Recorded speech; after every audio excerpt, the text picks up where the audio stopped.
है सामाजिक विषमता।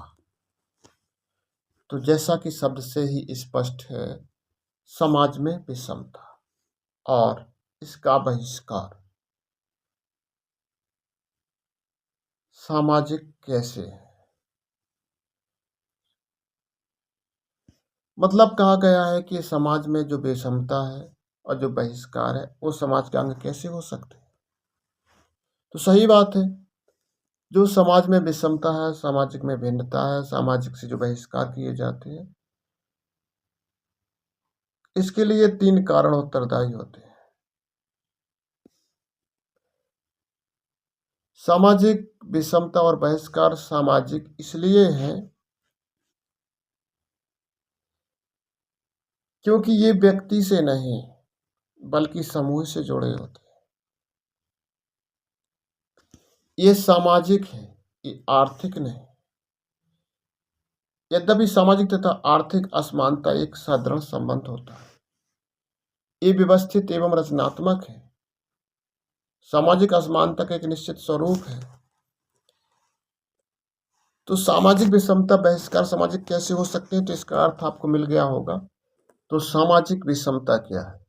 तो जैसा कि इससे स्पष्ट है, समाज में विषमता यानी समाज में विभिन्नता, समाज में भेदभाव, यही है सामाजिक विषमता। तो सामाजिक विषमता है कि जो समाज के संसाधन है उनका असमान तरीके से वितरण, मतलब किसी के पास ज़्यादा है, किसी के पास कम है, यही तो सामाजिक विषमता कहलाता है।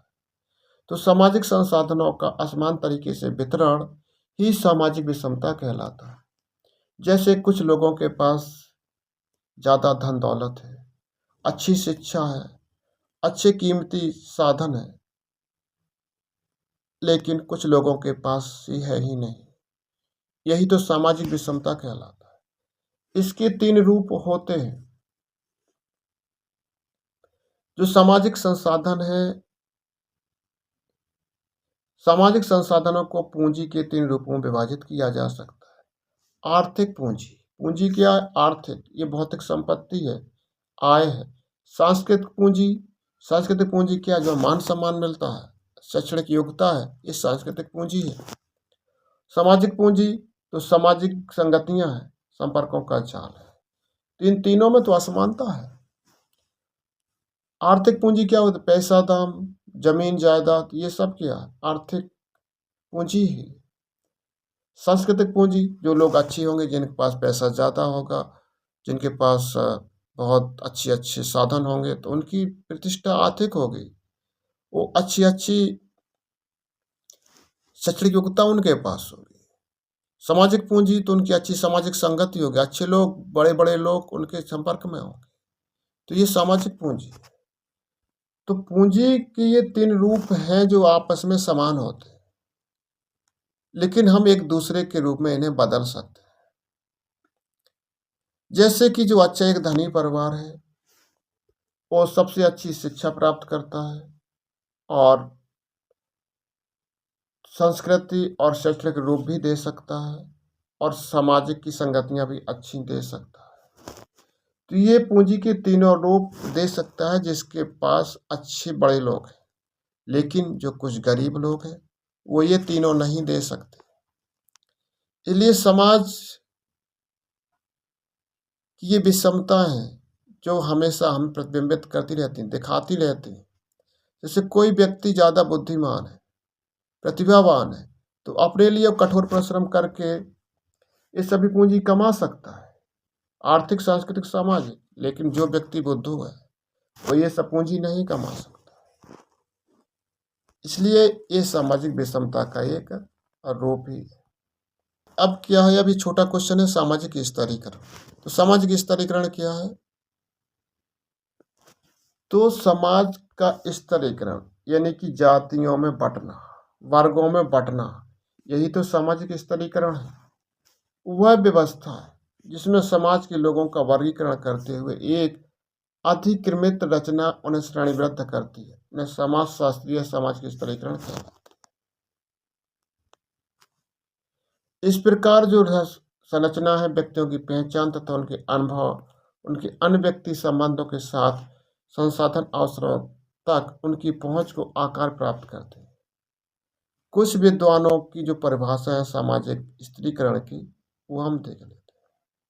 तो हम आर्बन और निमकॉप की परिभाषा है वो देख लेते हैं। तो स्त्रीकरण क्या है? स्त्रीकरण उस प्रक्रिया को कहते हैं जिसमें व्यक्ति या समूह की एक स्थिति क्रमबद्धता में बांटे जा सकते हैं। सुदरलैंड एंड वुडवर्ड की जो परिभाषा है स्त्रीकरण की, केवल अंतःक्रिया और विभेदीकरण की एक प्रक्रिया है इसमें कुछ व्यक्तियों को दूसरे व्यक्तियों की तुलना में उच्च स्थिति प्राप्त होती है। ये परिभाषा है। अब हम सामाजिक स्त्रीकरण की जो विशेषताएं हैं वो देख लेते हैं। तो सामाजिक स्तरीकरण यानी समाज के जो स्तर हैं, विभिन्न स्तर हैं, समाज जो बटा हुआ है, उसकी कार्य की एक निश्चितता है।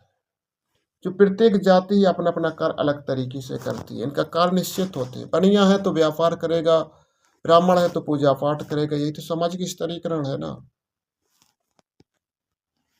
तो ये कार्य की निश्चितता, कार्य उनका निश्चित है कि किसे क्या करना है। अब कार्य के अनुसार उनका मान सम्मान होता है। दूसरी विशेषता ये है, जैसे पूजा पाठ करते हैं तो पंडित लोग पूजा पाठ करते हैं तो उनको लोग ज़्यादा सम्मान देते हैं, प्रतिष्ठा देते हैं, ये अच्छा कार्य कर रहे हैं। अब दूसरा है जो शराब बेच रहा है, दूसरा है जो व्यापार कर रहा है, उसको लोग दूसरे तरीके से प्रतिष्ठित करेंगे। इसी तरीके से जो नीचा कार्य कर रहा है उसे निम्न स्थान मिलता है। वर्गीय निर्भरता, तो समाज का ये भी एक है। जैसे वर्गीय क्या है, डॉक्टर है भैया पूंजीपति है और उद्यमी है, ये मजदूर है, ये क्या है, वर्गीय निर्भरता है। तो सामाजिक स्तरीकरण की एक यह भी विशेषता है कि इसमें वर्गों पर निर्भरता पाई जाती है। सामाजिक मूल्यों की विभिन्नता, अब सामाजिक मूल्यों की निर्भरता की हमारे सामाजिक वर्गों में देखने को मिलती है। जैसे रीति रिवाज है, सामाजिक मूल्य देखने को मिलते हैं कि हमारे में जैसे मुसलमान लोग रहते हैं तो इनका पहनाव अलग होता है, हिंदुओं का पहनाव अलग रहता है। तो क्या सामाजिक मूल्यों में भिन्नता है। पांचवी जो विशेषता है सार्वभौमिक प्रक्रिया है। तो इसमें स्पष्टीकरण है कि जो हमारा समाज है जाति में, वर्गों में, समूहों में, वर्णों में बटा रहता है। ये हर समय हमारे पीछे चलता है कि जो कार्ल मार्क्स से उन्होंने वर्ग विहीन समाज की कल्पना की थी, जो यथार्थ रूप से संभव नहीं दिख रही। अब छठवां है वर्गीय परिवर्तनशीलता। तो हमारा समाज में है जो अंतर्गत एक वर्ग पाए जाते, वर्ग व्यवस्था पाई जाती, जैसे जनरल हो गया, ओबीसी हो गया, एससी हो गया, एसटी हो गया। जनरल में बड़े जाति के लोग आते हैं, ओबीसी में उससे छोटी जाति के लोग, एससी में उससे छोटी जाति के लोग, एसटी में और छोटी जाति के लोग आते हैं। ये वर्गीय परिवर्तन हो गया। सामाजिक स्तरीकरण के सिद्धांत क्या है? तो सामाजिक स्तरीकरण के जो सिद्धांत है वो 3 सिद्धांत। पहला है सामाजिक स्तरीकरण समाज की एक विशेषता के रूप में। तो सामाजिक स्तरीकरण में जो व्यक्ति होते हैं उनके बीच विभिन्नता का प्रकार ही नहीं बल्कि समाज की एक विशिष्टता है। सामाजिक स्तरीकरण समाज में एक व्यापक रूप से पाई जाने वाली व्यवस्था है जो सामाजिक संसाधन के लोगों को विभिन्न श्रेणियों में असमान रूप से बांटती है। तकनीकी रूप से सबसे अधिक आदिम समाज में शिकारी है, संग्रहता समाज का बड़ा उत्पादन होता है।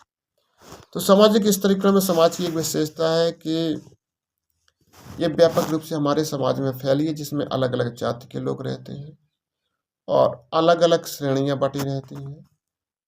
जैसे आपके जो इकट्ठे करते हैं, व्यापारी होते हैं, शिकारी होते हैं, इस तरीके से ये हमारा समाज है वो बटा रहता है। सामाजिक संसाधन भी हमारे श्रेणियों में असमान रूप से बटा रहता है। दूसरा सिद्धांत है सामाजिक स्तरीकरण का पीढ़ी दर पीढ़ी होना। जो दूसरा जो समाज है, जो सामाजिक स्तरीकरण है, जो पीढ़ी दर पीढ़ी चला जाता है, जैसे जिस जाति का जो लड़का होगा उसी जाति का कहलाएगा।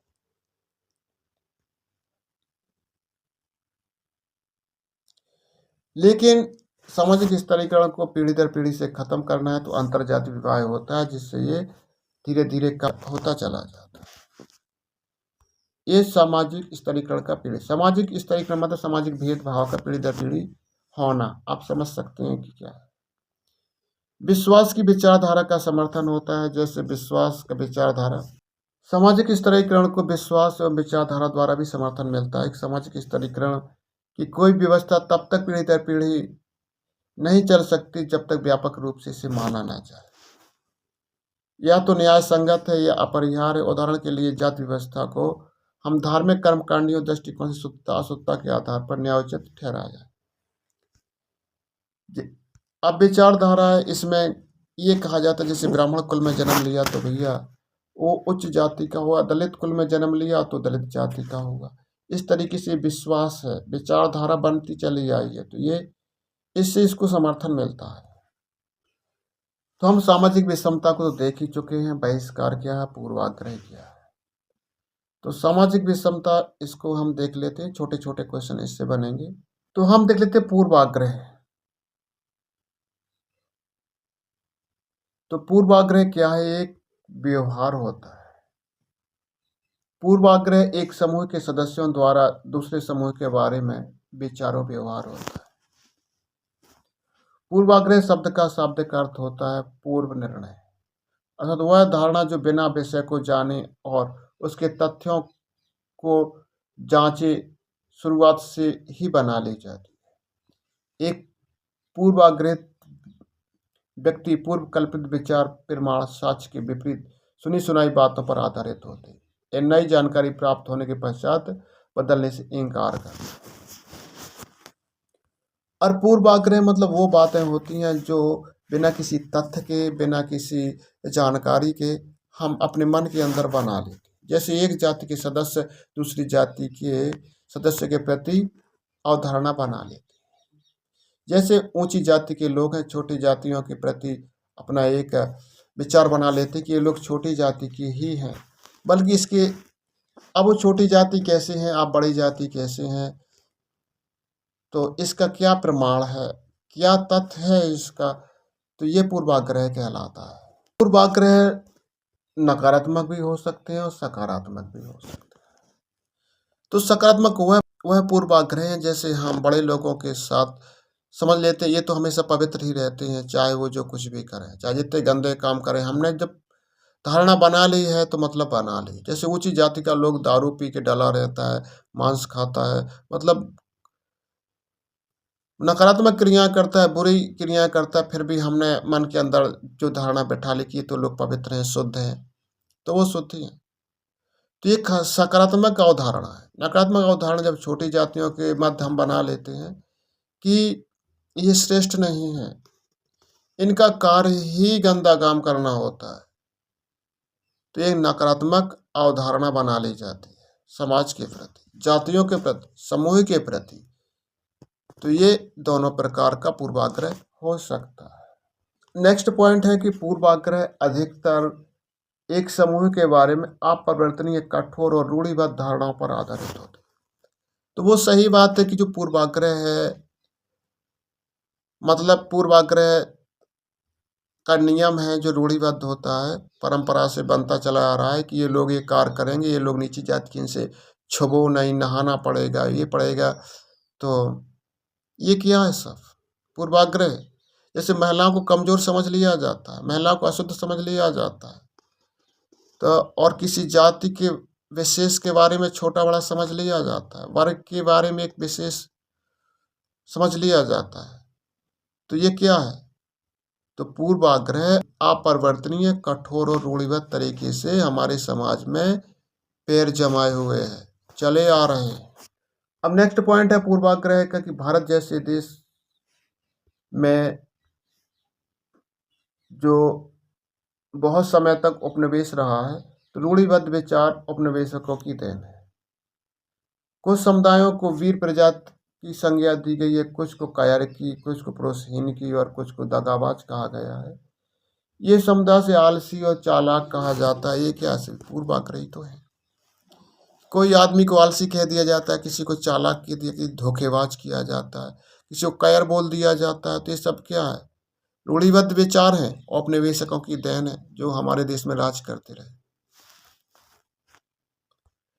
नेक्स्ट पॉइंट है यदि यह सही है तो कुछ व्यक्ति किसी समय आलसी या चालाक, बहादुर या कायर हो सकते हैं, किंतु ऐसा सामान्य कथन सभी समूहों के कुछ व्यक्तियों के लिए सत्य हो सकता है, परंतु समुदाय के लिए सत्य नहीं हो सकता। कहा जाता है कि हाँ, मान लेते हैं कि वीर लोगों में कुछ, सभी वीर नहीं होंगे, कुछ आलसी तो होंगे, कुछ कायर होंगे और कुछ बहादुर होंगे। तो ये किसी विशेष स्पेशल जाति के लिए नहीं कहा जा सकता कि इस जाति के लोग ही ऐसे होते हैं। ये पॉइंट ये दे रहा है। यदि पूर्वाग्रह मनोवृत्ति और विचारों को दर्शाता है तो भेदभावपूर्ण रवैये को नहीं दिखाता है।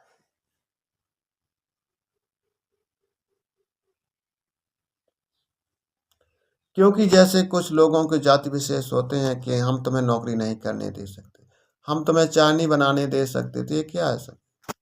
मनोवृत्ति और विचारों को दर्शाता है पूर्वाग्रह। तुम्हारी मनोवृत्ति कैसी है और विचार कैसे।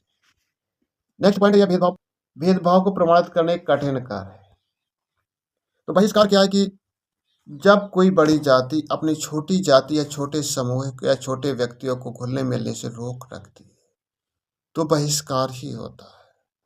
तो बहिष्कार समझ गए आप कि जैसे समाज में बहिष्कार ही तो चलता रहता है कि जैसे मतलब बड़ी उच्च जाति लोग हुए, उच्च समुदाय के लोग हुए, तो छोटे समुदाय के लोगों को अपने में मिलाने से रोकते हैं कि हाँ तुम हमारे समाज में नहीं आ सकते। जैसे धनी लोग हैं वो गरीबों को नहीं अपनी शादियों में न्योता देते, तो ये बहिष्कार ही तो है। अब जैसे बड़ी जाति के लोग छोटी जाति का छुपा पानी नहीं पीते, तो ये क्या है? बहिष्कार ही तो है। यही सामाजिक अभिवर्जन। तो सामाजिक अभिवर्जन सामाजिक बहिष्कार है कि समाज के वे व्यक्ति जो एक समाज दूसरी समाज को अपनी समाज में घुलने मिलने से रोकती है, व्यक्ति का समूह को अवसरों से वंचित करती है, यह सामाजिक बहिष्कार